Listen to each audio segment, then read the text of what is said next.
Eric.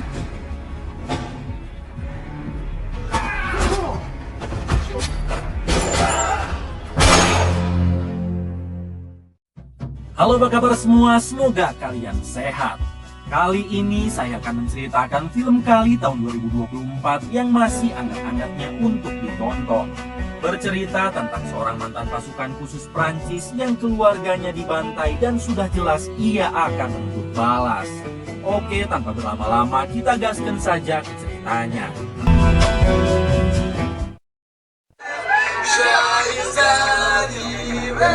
Di awal film memperlihatkan sebuah video satu keluarga yang sedang bermain di taman. Terlihat keluarga itu yang sangat bahagia, namun sayangnya itu semua hanyalah video kenangan dari seorang wanita bernama Lisa, ini orangnya.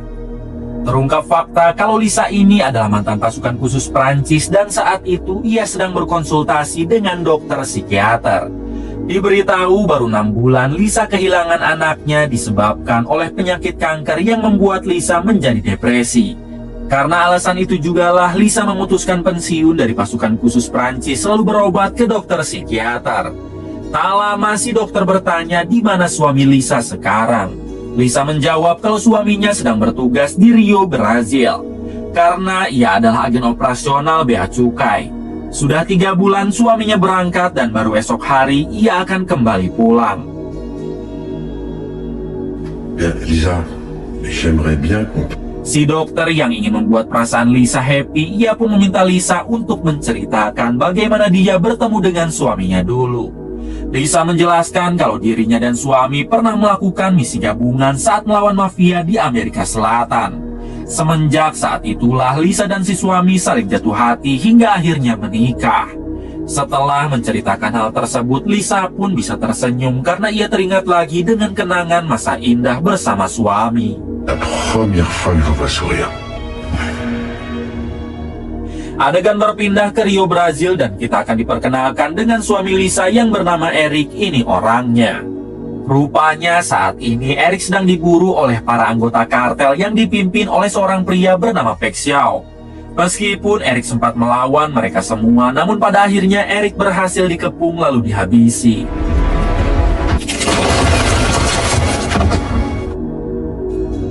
Beberapa jam kemudian memperlihatkan seorang kepala intelijen Prancis bernama Susan yang baru mendapat kabar tentang kematian Eric, suami Lisa.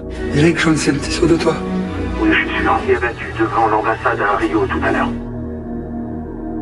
Dengan cepat, Susan segera mendatangi rumah Lisa untuk memberitahukan tentang kabar kematian Eric. Di sini Susan menjelaskan jika Eric tewas akibat Eric berselisih dengan pasukan kartel yang dipimpin oleh Pek Xiao. Namun menurut informasi, memang selama ini Eric telah terlibat dengan kartel itu dalam mengedarkan barang haram. Lisa yang tahu betul dengan suaminya tentu tidak percaya dengan apa yang telah terjadi.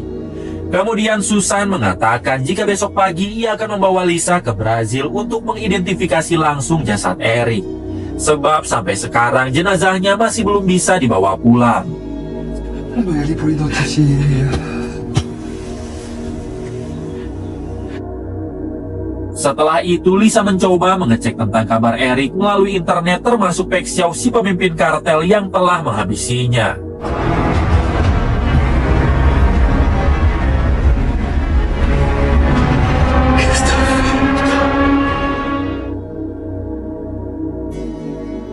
Malam harinya Lisa pun kembali depresi karena baru saja anaknya pergi, sekarang suaminya ikut meninggalkan Lisa.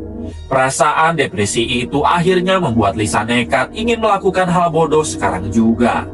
Namun untungnya Lisa tidak cukup berani untuk melakukan hal tersebut.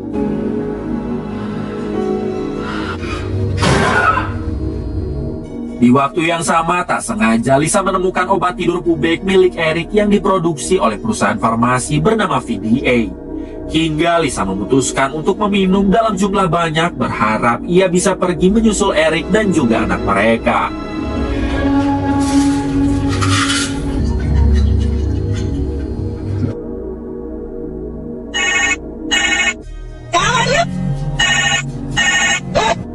Keesokan paginya, Lisa yang dikira bakal koit, ternyata ia masih sehat walafiat dan terbangun setelah mendengar suara dering telepon dari Susan. Di sini Lisa tampak heran karena seharusnya ia koit atau overdosis, tapi Lisa cuma mengalami sedikit pusing. Saat panggilannya diangkat, rupanya Susan meminta Lisa agar bersiap karena 2 jam lagi mereka akan berangkat ke Rio, Brazil.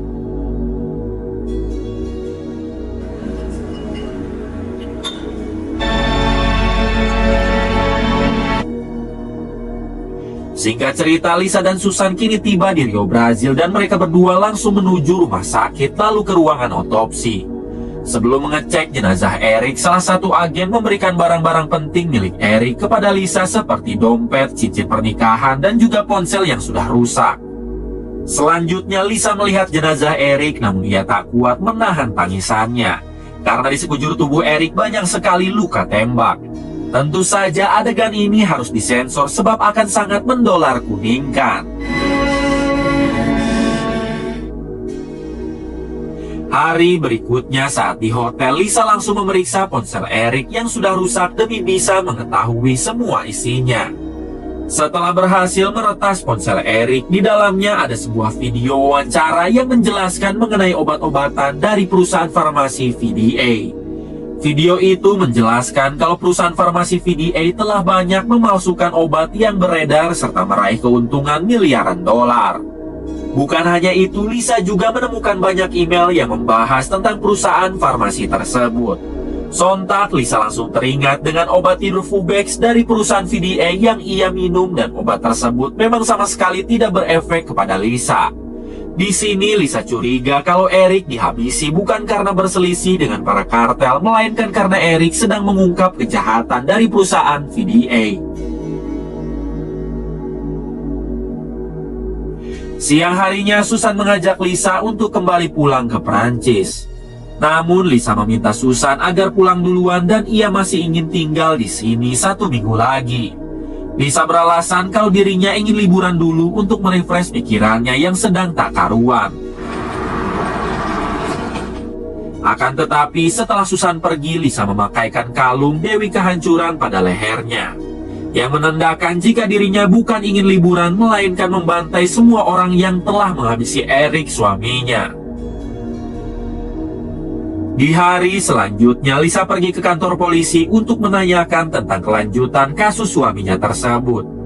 Polisi di sana menjelaskan kalau di negara Brazil selalu ada kasus pembunuhan dalam 15 menit sekali.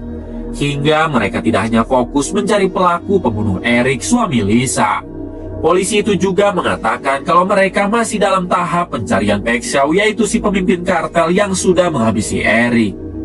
Ketika Lisa akan beranjak pergi, diam-diam ia mengambil foto Pek Xiao karena Lisa berencana akan mencari Pek Xiao dengan caranya sendiri.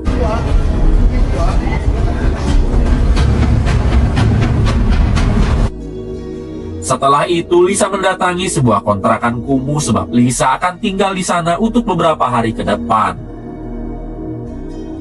Pagi harinya, Lisa tak sengaja melihat seorang pengedar bersenjata sedang menjual barang haram kepada kliennya. Kemudian Lisa turun dari kontrakan dan menghampiri si pengedar tersebut. Di sini Lisa bertanya dari mana ia bisa membeli senjata, dan si pengedar yang tahu Lisa mempunyai uang, ia pun segera membawa Lisa.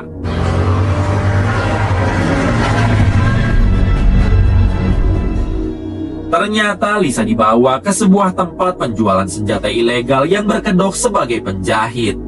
Ibu-ibu ini yang merupakan pemimpin di sana bertanya mengenai Lisa yang mempunyai uang berapa. Setelah Lisa mengeluarkan gepokan uang, si ibu itu pun segera menyuruh anak buahnya untuk mengeluarkan persenjataan. Namun saat melihat tingkah Lisa, si ibu tiba-tiba curiga kalau Lisa adalah seorang polisi, hingga tak lama anak buah si ibu menodong Lisa, namun inilah yang terjadi.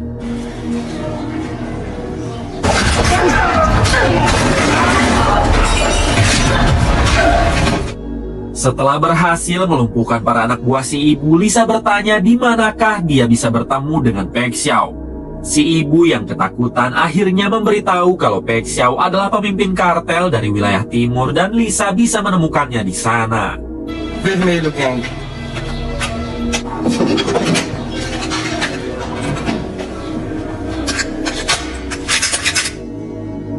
Selang beberapa saat, Lisa telah sampai di sana dan ia mencoba bertanya kepada para warga mengenai di mana Pek Xiao berada.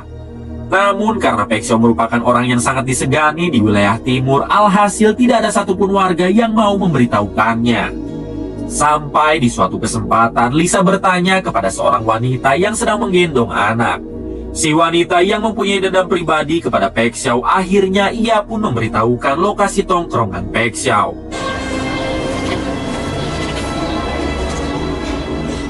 Tak lama Lisa dapat menemukan Pek Xiao yang saat itu sedang bersenang-senang bersama dengan teman-temannya. Di sini Lisa tetap memilih diam sampai Lisa mengikuti Pek Xiao ke sebuah klub milik kelompok Pek Xiao.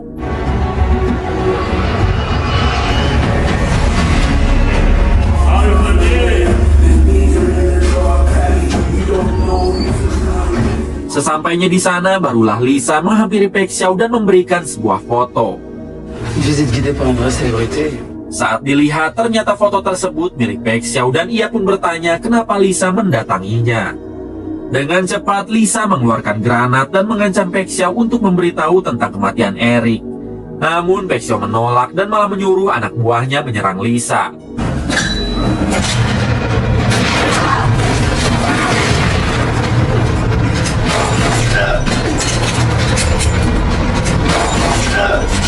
Pada akhirnya Lisa berhasil meratakan semua anak buah Pek Xiao termasuk memojokkan Pek Xiao. Di sini Lisa kembali bertanya kenapa Pek Xiao menghabisi Eric, tapi Pek Xiao masih belum mau membuka mulut.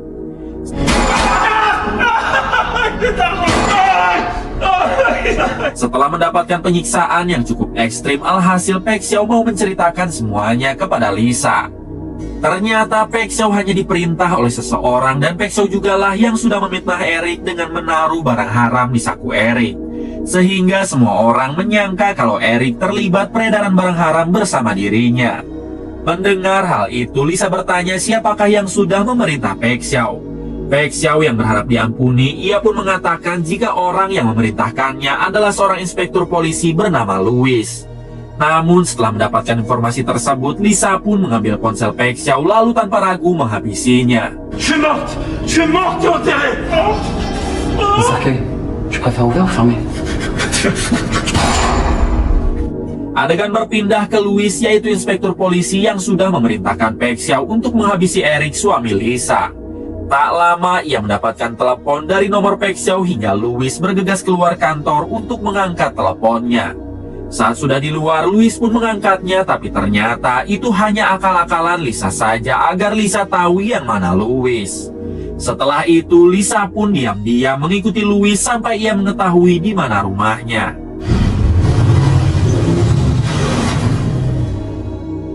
Keesokan harinya saat Louis keluar rumah, tiba-tiba ia dimintai uang sumbangan oleh seorang bocil. Louis yang merasa risih, ia pun langsung menyuruh bocil tersebut pergi, tapi si bocil malah melemparkannya kotoran. Tentu saja Louis kesal hingga ia mengejar si bocil. Kemudian si bocil itu membawa Louis ke sebuah ruangan bawah tanah hingga berhasil membuat Louis terjebak di sana. Kemudian Louis baru menyadari jika ruangan tersebut sudah dipenuhi dengan bensin hingga di waktu yang sama muncullah Lisa menghampiri Louis. Rupanya Lisa lah yang sudah membayar bocil tadi demi bisa menjebak Louis di ruangan tersebut. Lalu Lisa mengeluarkan korek api sambil bertanya kenapa Louis menginginkan kematian Eric. Louis yang takut akhirnya mengatakan jika dirinya juga hanya diperintah oleh seseorang bernama Arthur. Arthur merupakan pengusaha di bidang pengamanan atau pengawalan bagi orang-orang kaya. Sementara alasan Louis mau diperintah oleh Arthur karena Arthur sering memberikan jatah bulanan kepada kepolisian. Kemudian Lisa meminta ponsel Louis agar ia bisa menghubungi Arthur. Namun setelah ponselnya diberikan, inilah yang dilakukan Lisa sebagai bentuk pembalasannya. No, no, no!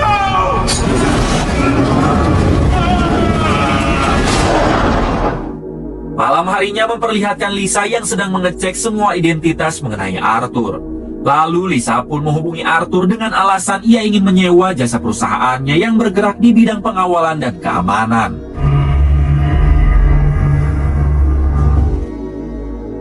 Keesokan harinya Lisa mendatangi perusahaan Arthur dan terlihat Lisa yang sekarang berdandan seperti orang kaya. Anak buah Arthur yang berada di ruangan bawah langsung menyuruh Lisa ke lantai atas sebab nama Lisa sudah ada di dalam daftar pertemuan Arthur. Singkatnya, Lisa bertemu dengan Arthur, ini orangnya. Lisa pun sempat melihat ruangan Arthur yang banyak sekali pancing dan kail sebab Arthur memang sangat hobi memancing. Kemudian Lisa mengatakan jika dirinya datang ingin menyewa jasa perusahaan Arthur dalam mengawal anaknya yang akan bersekolah di Brazil. Di tengah obrolan, Arthur bertanya mengenai apa bisnis yang sedang Lisa jalani. Lisa menjawab jika dirinya mempunyai banyak villa dan hotel di daerah Rio, Brazil. Saat itu juga Lisa menunjukkan villa dan hotel miliknya yang membuat Arthur tiba-tiba ketakutan karena foto tersebut bukan foto hotel melainkan foto Eric. Belum sempat memanggil anak buahnya, inilah yang dilakukan Lisa kepada Arthur sampai membuatnya pingsan. Saat tersadar, ternyata Arthur sudah dalam keadaan terikat di sebuah kursi dan tenggorokannya ada kail pancing tersambung ke gagang pintu. Sehingga apabila ada yang membuka pintu, secara otomatis tenggorokan Arthur akan langsung tercabut. Kemudian Lisa meminta Arthur untuk menceritakan apa yang sebenarnya terjadi kepada Eric. Arthur akhirnya mengatakan kalau dalang dari kasus kematian Eric adalah seseorang bernama Barbosa. Barbosa merupakan bos dari perusahaan farmasi VDA yang selama ini mengedarkan obat-obatan palsu ke seluruh dunia. Dan alasan Barbosa ingin menyingkirkan Eric sebab Eric sedang berupaya membongkar skandal perusahaannya itu. Kemudian Lisa bertanya lagi di mana ia bisa bertemu dengan Barbosa. Arthur menjelaskan kalau Lisa bisa menemui Barbosa lewat anaknya yang bernama Junior, dan untuk lebih jelasnya Arthur memberikan sebuah tablet kepada Lisa. Setelah itu Lisa pun dengan berhati-hati keluar dari ruangan Arthur dan tidak lupa ia mengunci pintunya dari luar. Obrigada. Tak lama anak buah Arthur datang, tapi mereka mendapati pintu yang sudah terkunci. Karena tidak tahu apa yang sedang terjadi, mereka pun malah mendobrak pintu tersebut yang membuat kail pancing menarik tenggorokan Arthur. Di sisi lain, Lisa sendiri berhasil keluar dari sana sebelum para anak buah Arthur yang ada di ruangan bawah menyadari perbuatan Lisa. Beberapa jam kemudian, kabar tentang kematian Arthur mulai tersebar kepada polisi. Para polisi juga sekarang sudah tahu kalau pelakunya adalah Lisa yang wajahnya sempat terekam melalui CCTV, dan Lisa sekarang resmi menjadi buronan. Bukan hanya itu, Barbosa, si pemilik perusahaan VDA, juga sudah mendengar kabar tersebut. Lantas ia meminta anak buahnya untuk lebih memperketat penjagaan. Di tempat lain, Lisa ternyata sedang berupaya untuk menangkap anak kandung Barbosa yang diketahui bernama Junior. Saat itu Junior sedang diantar oleh satu pengawal setianya menuju ke sebuah tempat. Sampai di suatu kesempatan Lisa berhasil memojokkan pengawal Junior. Di sini Lisa awalnya ingin menghabisi si pengawal Junior, namun si pengawal memohon agar putranya yang ada di mobil diminta untuk keluar dulu. Hingga Lisa yang merasa kasihan, ia pun tidak jadi menghabisi si pengawal Junior yang membuat si pengawal berjanji kalau dirinya pasti akan membantu Lisa. Bahkan si pengawal itu juga memberikan kartu namanya kepada Lisa. Tak lama kemudian Junior datang, tapi ia langsung ditodong oleh Lisa. Dan Lisa menyuruh Junior untuk menyetir mobil. Setibanya mereka di sebuah tempat, Lisa mengungkapkan kalau ia ingin bertemu dengan ayah Junior yang tak lain adalah Barbosa. Lisa juga menjelaskan kalau Barbosa adalah orang yang sudah menghabisi Eric, suami Lisa. Lalu Lisa menyuruh Junior untuk menghubungi ayahnya sekarang juga. Saat tersambung, rupanya yang mengangkatnya adalah tangan kanan Barbosa. Setelah diancam kalau Junior akan dihabisi, ternyata tangan kanan Barbosa sama sekali tidak peduli kepada Junior. Bahkan tangan kanan Barbosa menjelaskan kalau Barbosa juga sebenarnya sudah lama ingin menyingkirkan putranya itu, hingga inilah yang dilakukan Lisa. Please send Junior my condolences. Lisa tampaknya tidak jadi menghabisi Junior, dan sekarang Junior balik ingin membantu Lisa. Junior juga mengatakan jika dirinya bersedia membawa Lisa menuju pabrik perusahaan VDA yang berlokasi di tempat terpencil. Me levei até lá. Força. Singkat cerita, Lisa dan Junior akhirnya tiba di perusahaan VDA. Junior yang merupakan wakil direktur tentu dapat dengan mudah bisa masuk ke dalam pabrik. Di sini Lisa langsung memasang sebuah bom sebelum mereka menjelajahi pabrik tersebut. Tak berselang lama seorang tentara bayaran menyadari kalau Junior telah membawa Lisa yang sekarang menjadi buronan. Avisa ao seu Barbosa que o Júnior acabou de chegar. Sementara itu Junior menjelaskan kalau pabrik ini dilindungi juga oleh Menteri Kesehatan, sehingga Barbosa bisa mengedarkan obatnya ke seluruh negeri. Junior juga menjelaskan kalau Barbosa telah memperbudak warga desa serta anak-anak untuk dipekerjakan paksa dan diawasi langsung oleh para tentara bayaran. Kemudian saat Lisa dan Junior memasuki ruangan pengepakan obat, tiba-tiba ia dihentikan oleh salah satu tentara bayaran hingga tanpa ragu Lisa pun menghabisinya. Quem é você? Setelah itu Lisa meminta kepada semua warga desa agar cepat meninggalkan pabrik sekarang juga. Lalu Lisa kembali menghabisi satu tentara bayaran. Kemudian Lisa juga tidak lupa meledakkan setiap ruangan yang ada di sana dengan sebuah granat.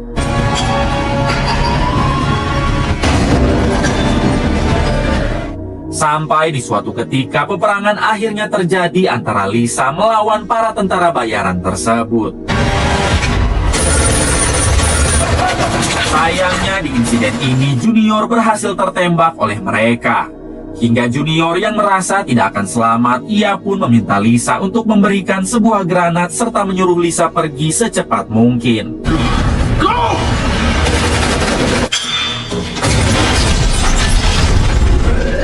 Tak lama kemudian Lisa tiba-tiba teringat dengan mendiang suami dan anaknya yang sudah meninggal. Sampai pada akhirnya Lisa memutuskan untuk menekan pemicu bom agar meledak bersama dirinya. Selang beberapa saat, para penduduk desa pun berkumpul menghampiri Lisa yang sedang terbaring. Mereka yang berharap Lisa bisa diselamatkan dengan segera membawanya ke salah satu rumah milik penduduk.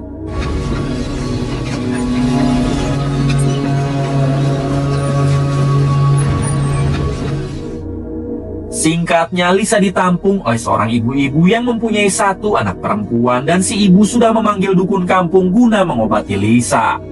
Ketika sang dukun memeriksa Lisa, ia pun menyadari kalau saat ini Lisa sedang mengandung seorang anak dan sang dukun pun mulai berkomat kamit sambil memberinya ramuan. Di alam bawah sadarnya, Lisa bermimpi bertemu dengan Eric dan juga putranya. Namun saat Lisa hendak menghampiri mereka, tiba-tiba Lisa melihat dirinya yang sedang hamil. Bersamaan dengan itu, Lisa pun akhirnya sadar setelah 12 jam dirinya mengalami pingsan. Di sini Lisa tampak kecewa karena mendapati dirinya masih hidup. Sang dukun langsung memberitahu kalau Lisa sedang hamil dan mungkin karena itulah Lisa ditakdirkan untuk tetap bertahan hidup.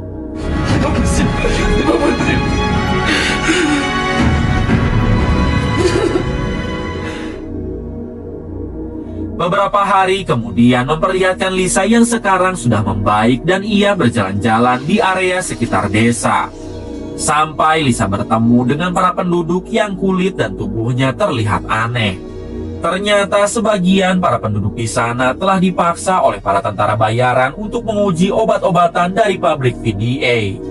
Setelah itu Lisa mencoba menghubungi Susan, si ketua intelijen Prancis, dan langsung menceritakan apa yang telah terjadi, termasuk Lisa yang sekarang menjadi buronan di negara Brazil. Hingga Susan berinisiatif akan mengirim pasukan untuk melakukan ekstrasi atau penjemputan terhadap Lisa. Di waktu yang sama, Barbosa juga menyuruh anak buahnya agar mengirim lagi pasukan tentara bayaran demi bisa menangkap Lisa sebelum ia kabur dari negara Brazil. Querida família de volta pro sertão para comer pedra. Kembali ke Lisa yang diminta oleh Susan untuk bersiap karena sebentar lagi ada agen dari Prancis yang akan membawa Lisa menuju titik ekstrasi. Singkat cerita, Lisa dihampiri oleh agen dari Prancis yang kebetulan sedang bertugas di negara Brazil. Dan ia pun akan segera membawa Lisa. Namun sebelum itu, Lisa tidak lupa berpamitan kepada seorang ibu dan anaknya karena merekalah yang selama ini menampung Lisa. Je vais m'en occuper, je te le promets. Merci pour tout.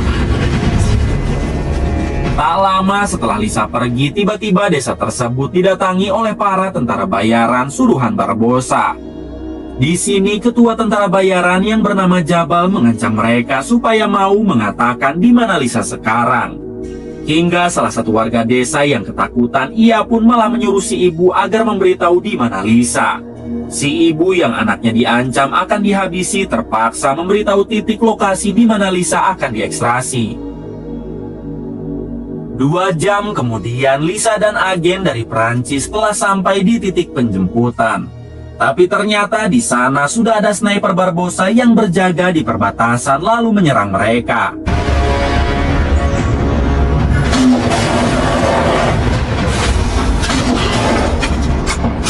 Untungnya di waktu yang sama tim penjemputan tiba dan langsung melumpuhkan sniper tersebut.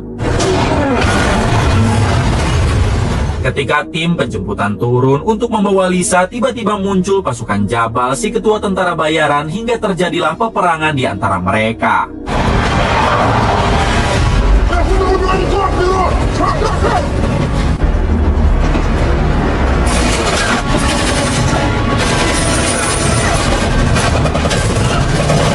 Sampai di suatu kesempatan, Jabal berhasil menghabisi agen dari Prancis lalu memojokkan Lisa. Di sini Jabal menantang Lisa untuk berduel. Tapi hal tersebut tentunya kesalahan besar sebab Lisa dapat menghabisi Jabal dengan cara ini.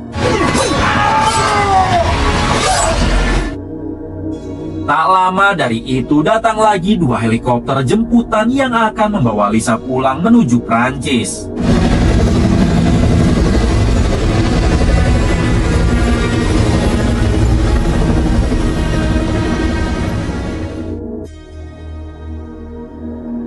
Singkat cerita, Lisa telah sampai di negaranya dan ia pun langsung disambut oleh Susan.